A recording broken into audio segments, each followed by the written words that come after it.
Hello friends, I am Nisha Sharma. The topic that we are going to discuss today is T.S. Eliot's poem Preludes, a stanza-wise analysis. Thomas Stearns Eliot was an American-born British poet, essayist, publisher, playwright, literary critic, and editor. Born in St. Louis, Missouri, to a prominent Boston Bremen family, he moved to England in 1914 at the age of 25 and went on to settle, work, and marry there. He became a British subject in 1927 at the age of 39, subsequently renouncing his American citizenship.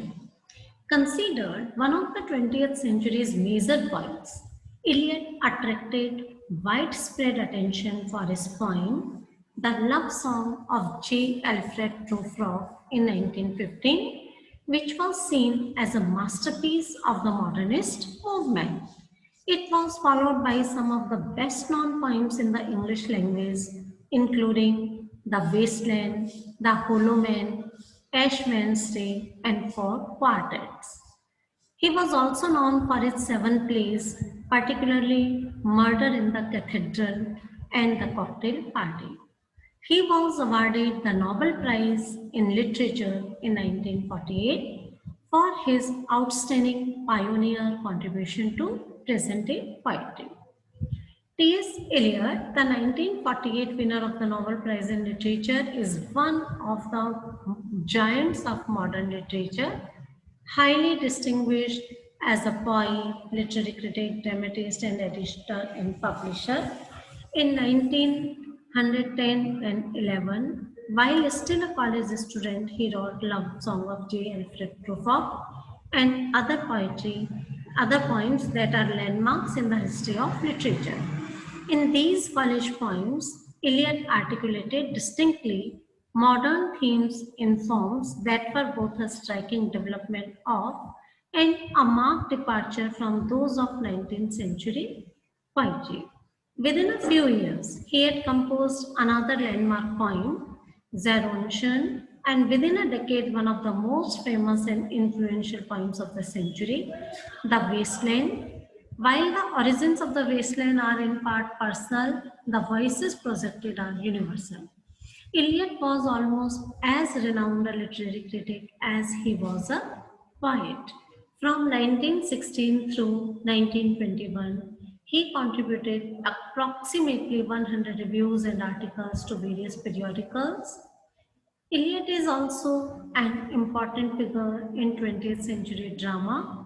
He was inclined from the first toward the theatre. His early poems are essentially dramatic, and many of his early essays and reviews are on drama or dramatists. Eliot also made significant contributions as an editor and publisher.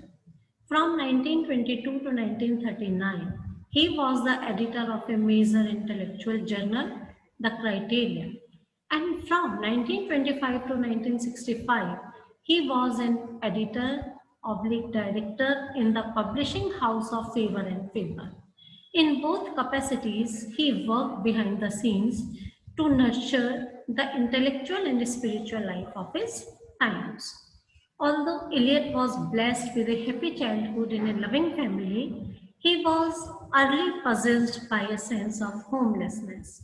Eliot had an urban imagination, the shape and content of which came from his childhood experience in St. Louis. Now, introduction to Preludes. Preludes is made up of four poems written by the modernist poet T.S. Eliot between 1908 and then Eliot was in his early 20s. They were later collected in Eliot's debut, Prufrock and Other Observations in 1917. Broadly speaking, Preludes is about the drudgery, waste, and isolation of modern urban life. The unnamed city in which the poem is set is a grimy, dingy place in which people unthinkingly partake in monotonous daily routines. And now we'll make a stanza-wise analysis of the poem. Section 1. The first prelude of the poem is set on a winter evening in a city at the time of day when people are returning home from work during a rainstorm. It's a dirty, lonely place filled with waste. Motifs are introduced that continue throughout the poem. Time, light, newspapers, discarded and broken objects, the street and vacant lots. The phrase winter evening settles down is an example of the pathetic fallacy, a form of personification in which the feelings of the character or speaker are embodied by inanimate objects. The winter evening experiences an orderly transition from day to night. It situates the poem at a particular time of day in a particular time of year, winter at dusk. The first four lines have a repeated S sound in the word settles, smells, streets, passageways, six, and smoky and days, which create a sibilant hissing sound, adding a sinister quality to the poem, suggesting a potentially threatening environment. The word passageways places the speaker in a city. The reference to 6 o'clock is the part of a motif of time in the poem, including the mention of evening, the ends of the days, and the lighting of the lamps. The time when gets dark. 6 o'clock is the time of day when people come home from work, eat, and transition to sleep. The voice of the poem seems to be located not inside, eating with the worker, but outside in the passageway, suggesting alienation from everyday life. The burnt out ends of smoky days is a metaphor which compares the time of day to the ashes of a cigarette butt. The adjective smoky also adds a dirty quality to the image, describing the air pollution in industrialized cities when burning coal for fuel was common. The tone is melancholy. Imagine the bleak nature of a day filled with the smoke, ending in exhaustion. Smoking a cigarette is also habitual, like all of the behavior of these urban workers. Lines 5 and 6 rhyme, playing with the form. In the third line, the poem uses the second person, bringing the reader into the poem as you is introduced. Grimy, withered, and vacant are emotive adjectives that judge the leaves and newspapers to be dirty, depressing, and empty. The overall tone of the poem is of desolation. After the image of vacant lots of abandoned places, the line ends with a semicolon, finally allowing a temporary stop to breathe. In lines 9 and 10, the alliteration of beat, broken, and blinds creates the sensation of rain falling on buildings in disrepair. The alliteration continues with steams and stems, returning to the sinister sibilance of the first few lines. Line 12 ends with a full stop at a period, which brings us to pause longer at the image of the cab horse and then places it next in chronological time. This is the moment when night has fallen. The lighting of the lamps refer to the lighting of gas street lamps. It begins the motif of light in the poem. Thus, Preludes begins with a juxtaposition. The first line establishes an almost romantic tone by personifying the winter evening as settling down and relaxing, which might lead the reader to expect a poem focused on the calming joys of nature. However, line 2 goes immediately in another direction, evoking quite the opposite. The smell of sticks in passageways is something resolutely urban. The abrupt third line, 6 o'clock, then brutally cuts short any illusions of this being a reflective nature point. Instead, it's located firmly within a modern industrialized city with routines structured around the clock. The poem thus almost immediately destabilizes readers' expectations. In a way, the poem positions its readers in a state similar to that of the people the poem will go on to describe. a state in which they lack control over their own lives and feel swept up by the bustling city surrounding them. The fourth line, the burnt out ends of smoky days, echoes the second line's images of steaks, cooking, which produce smoke, with its metaphor comparing smoky evenings to the burnt out ends of cigarettes. This is also the first reference to trash in the poem, which views urban life primarily as composed of what is thrown away rather than what is created. The heavy use of sibilants in these lines, settle, smell, stay, passageways, sex, smoky days, mimics the sizzling sound of steaks frying as well as the inhalations and exhalations of smokers, positioning the readers among the city sounds being described. Now, section 2. The second prelude takes place in the morning, which smells and looks disgusting. City dwellers are reduced to symbols of their work, feet and hands moving repetitiously. They act as if in a play with only a pretense of meaning, and their lives are all the same.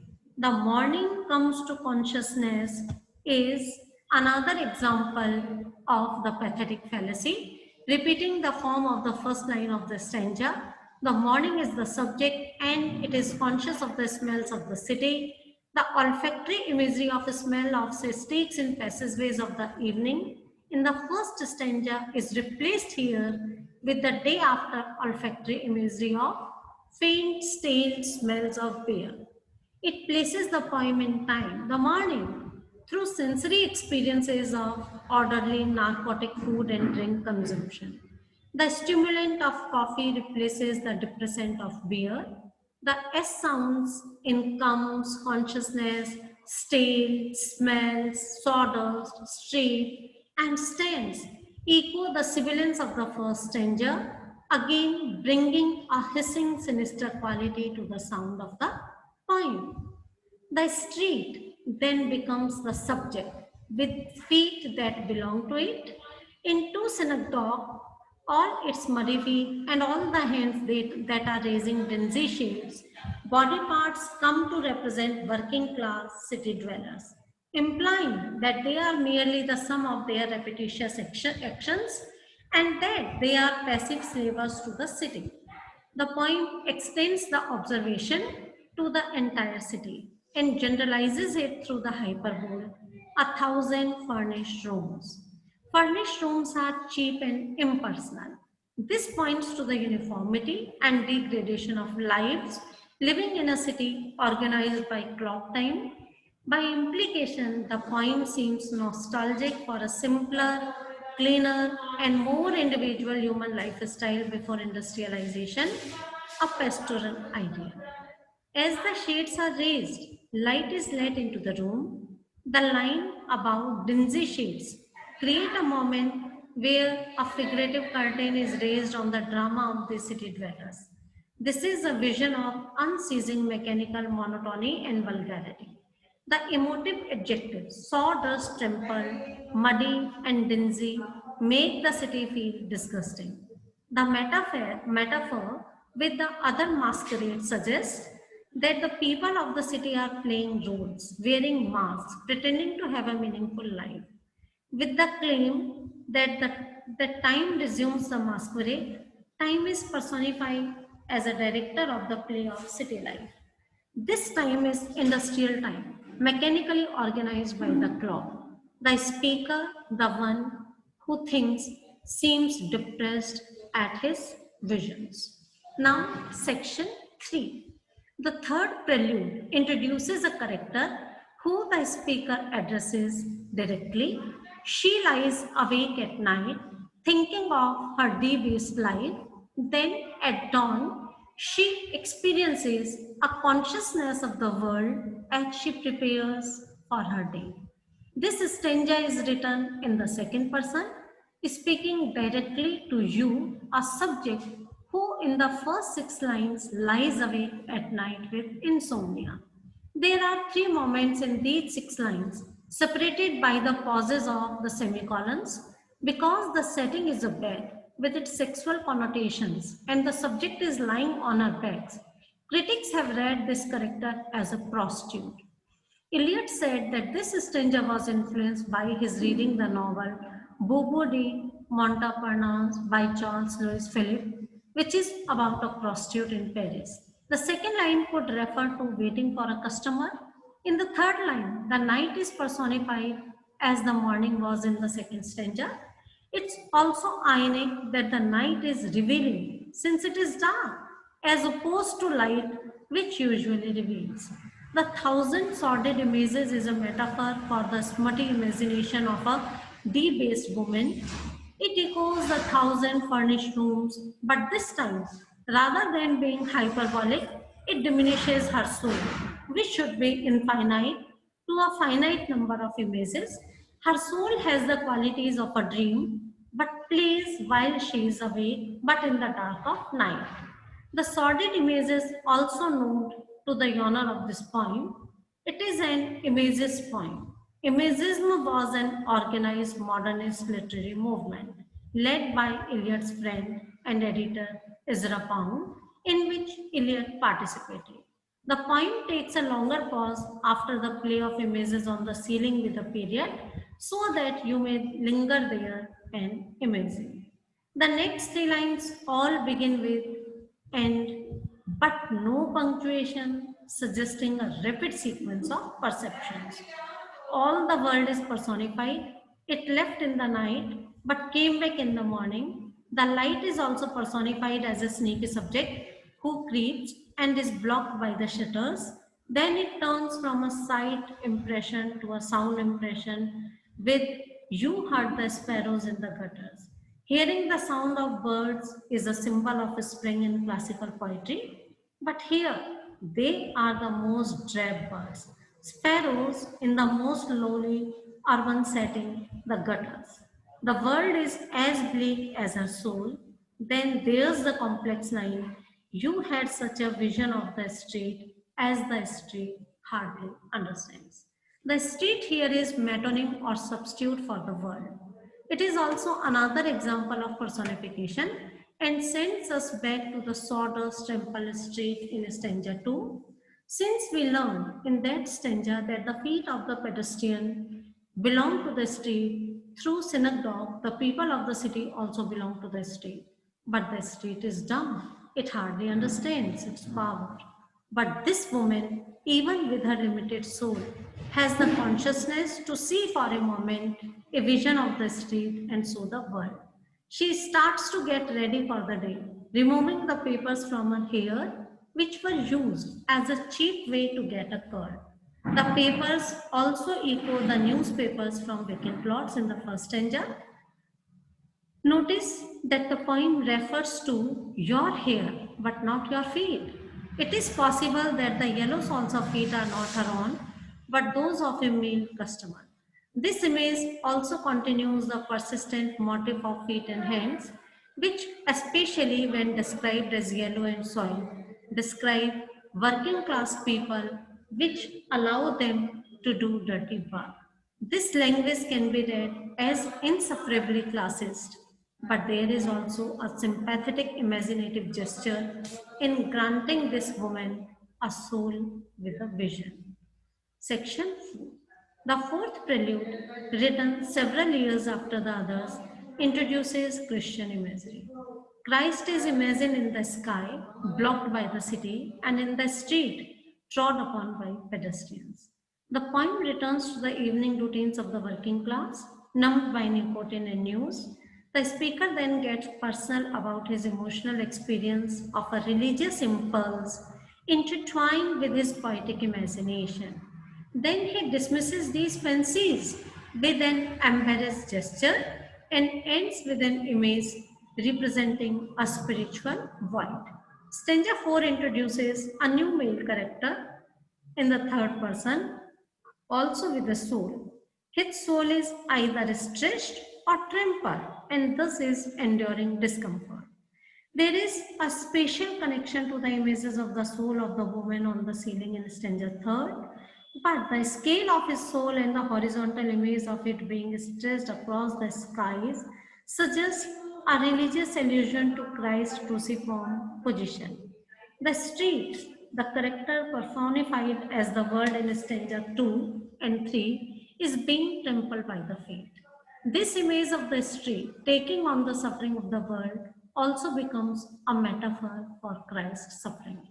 The skies, a symbol of heaven, fade behind a city block, covered as the shutters cover the sunlight in stanza 3 by the basic horizontal unit of the city, the block. This implies that the spiritual is fading and neglected in the modern city, but also immanent within it. The poem has returned to the evening as in the first prelude. It contained the sibilant S sound pattern of the first two stanzas with the words soul stretched across skies, city, insistent, six, short, square, stuffing, etc. The poem's continued use of sibilance gives the speaker's voice the alienation of an aesthete who seems like he would have long, elegant fingers. The adjective insistent suggests that the city dwellers are acting out of willful desire, likely to return home after work, and too busy to pause and notice that they are trampling the meaning of life beneath their feet. The motif of time returns with 4 and 5 and 6 o'clock. But before the time was particular, now it has multiplied. These are multiple preludes that are nevertheless identical. The poem tries to get the reader to notice this identity with two end stops at the rhymes block, clock. The insistent feet, short square fingers, and eyes are all instrumental, acting in undifferentiated plural masses. The evening newspapers are a metonym for the cyclical, unchanging wastefulness of urban life and for its narcotic effect on people, like the tobacco in the pipes. We remember from earlier stanzas that the newspapers will become curling devices to contribute to the masquerade of prostitutes here and end up as garbage blowing in vacant plots around the feet of commuting pedestrians. This is a depressing judgment of human intellect as wasted on daily, mindlessly comforting entertainment. Assured of certain certainties represent a paradox because the newspapers are telling us certain certainties, not the real whole truth. The conscience of a blackened street returns to the motif of the personified street that was sawdust trampled, imagined by the woman and then trampled by insistent feet earlier in the poem. Here it is blackened, implying dirt and degradation, but has a conscience. Again, this imagines the ethical, spiritual presence of Christ within the streets of the city, being trod upon, but waiting impatiently to begin to have power or responsibility for the world. The poem stops fully here with a period and a line break for the reader to fully comprehend the image. The voice then changes to the first person perspective. I am moved. This makes the observation personal. The word fancies is a plural form of the word fancy, which was originally a contraction of the word fantasy. A fancy is something one imagines, a whim. So, in this meta moment, the speaker steps back and talks about how he feels about how his imagination reacts to the images he himself has described in the poem. The word curls echoes the curls in the hair of the prostitute in the prelude third. It is describing the way a particular human imagination works. There are images around which notions cling. Images come first, but fancies embrace these images. With the phrase, some infinitely gentle, infinitely suffering thing, the speaker returns to religious allusion, referring to the infinite gentleness and suffering of Christ. So, in this moment, Eliot both expresses a religious desire that he experiences as inextricably bound up in his visions of city life and intellectually distances himself from his emotion. By ending the line with think, The speaker satisfies the ear with a rhyme for clean, but surprises by choosing a word that, along with some, is indefinite and usually describes a material object. How can a thing suffer, let alone infinitely? It can, if personified in the poetic imagination. Remember the poor trod upon street. The speaker then returns to the second person with wipe your hand across your mouth and laugh. This gesture expresses embarrassment. It's a self-directive, a contemptuous order uttered by the analytical intellect towards the self who was moved by religious fancies. The words revolve like ancient women is the only simile in the poem. So it stands apart and has extra gravitas. Remember, when all the world came back with the sun in stanza 3, so the world vanishes and returns with the sun, that is, with daylight and human perception. Later, the conscience of the street was impatient to assume the world. Religious fancies in the human imagination were impatient to take command over the meaning of the world. But in the end, the world revolves. It moves circularly without end.